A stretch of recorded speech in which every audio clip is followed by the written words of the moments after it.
والصلاة والسلام على رسول الله. واش راكم البنات؟ ان شاء الله تكونوا لاباس وفي صحة جيدة.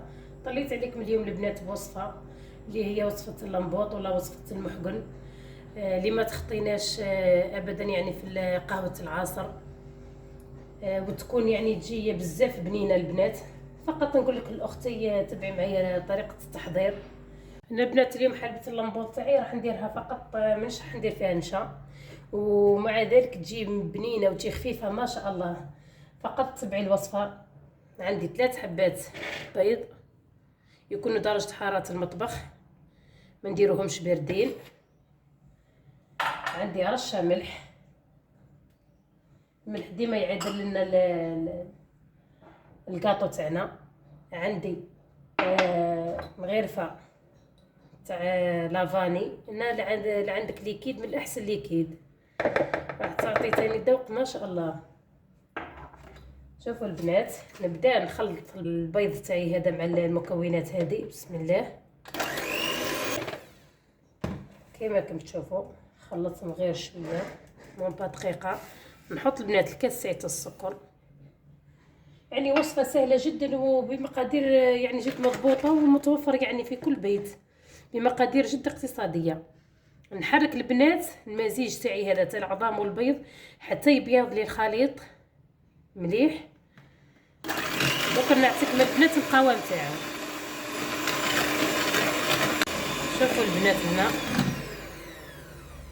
شوفوا البنات هنايا لازم عليكم البنات تخلطوا مليح هذاك البيض والسكر تاعنا. لازم نخلطوه مليح حتى وين يرتفع شويه الحجم تاعو ويذوب معنا داك السكر بهذه الطريقه. هنا واش نجي ندير، نزيد كاس تاع الزيت.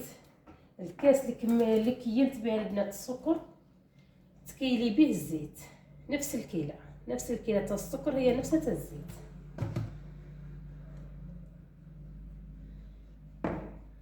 هاك نخلط البنات مليح. نزيد ندخل هذاك الزيت في الخليط.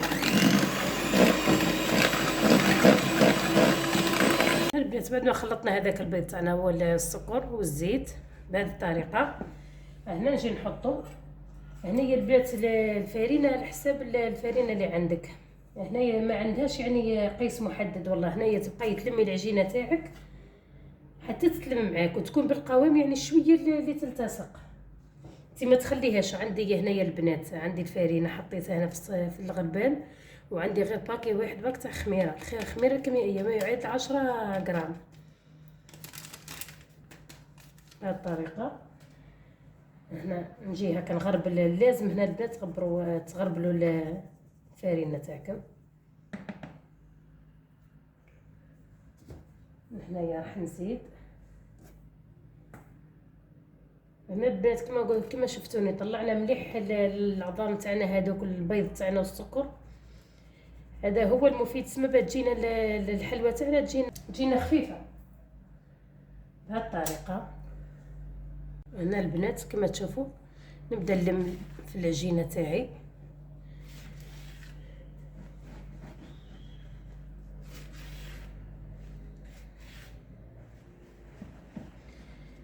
هنا البنات تبعوني مليح واش راح نقول.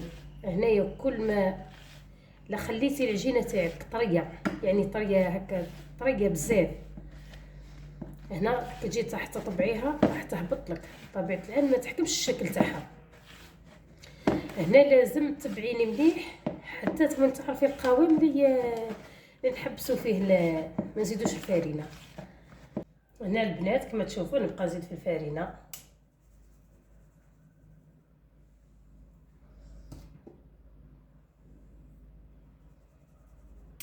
غنزيد في الفارينه البنات ونلم العجينه تاعي حتى نتحصل على القوام المطلوب.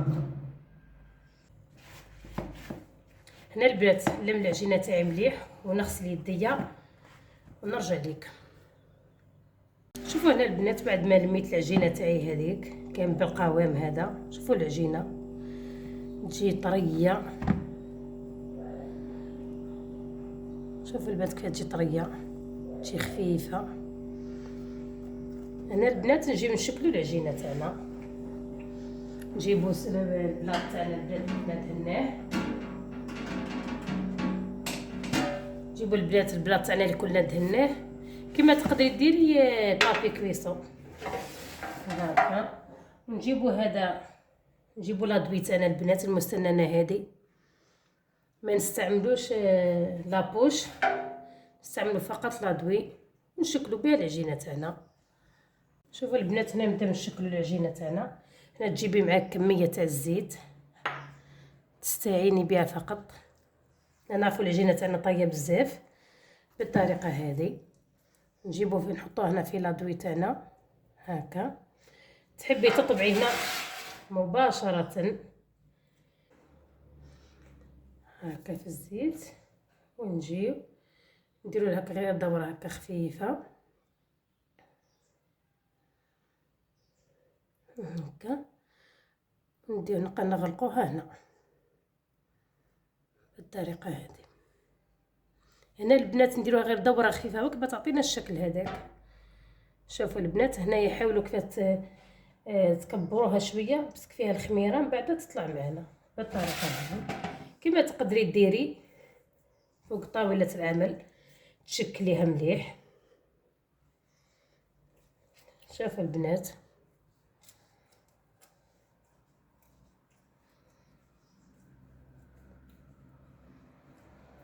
هكا طبعي مليح وما نطوكس للعجينه. هنا نجيو نديرو لها غير دوره هكا خفيفه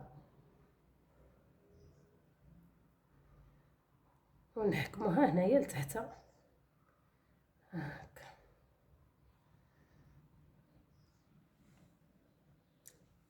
نحطوها في البلاط. هنا البنات بعد ما كملت طبعت الحلوى تاعي كامل بالمحقن، نرجعوا لهنا البنات بعد ما سخنت الكوشه تاعي على 180 درجه نحطها طيب. تشوفيها حمرت من تحت، شعلي لها من الفوق تدي ديك التحميره ونرجع نشوفوها في صحن تقديم. هنا البنات جيت معكم نهايه الوصفه تاعنا بنينه ما شاء الله جات روعه. نفتح معكم البنات انا حابه نشوفوها. شوفوا كيف تجي، شوفوا البنات كيف تجي طريه ما شاء الله.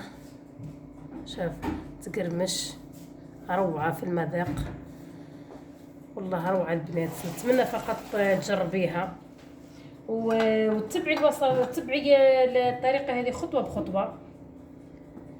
دمتم في رعايه الله وحفظه في فيديو جديد ان شاء الله. مع السلامه.